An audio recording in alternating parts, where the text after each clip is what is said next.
తూర్పుగోదావరి జిల్లా నిడదవోలులో వైసీపీ కోటకు మరో బీట. వరుస వలసలతో బలపడిన జనసేన చైర్మన్ భూపతి ఆదినారాయణకు పెరిగిన బలం.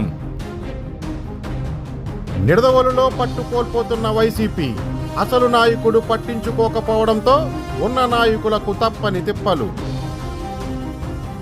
అవిశ్వాసం ఇక లేనట్టే.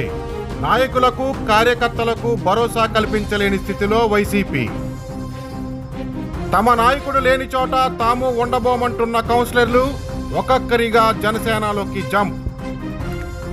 జనసేన కండువా కప్పుకునేందుకు సిద్ధపడుతున్న వైకాపా కౌన్సిలర్లు తమ నాయకుడు దూరం కావడమే ప్రధాన కారణం. రాష్ట్ర మంత్రి కందుల దుర్గేష్ ఆధ్వర్యంలో జనసేన కండువా కప్పుకున్న వైకాపా కౌన్సిలర్ గోపిరెడ్డి శ్రీనివాస్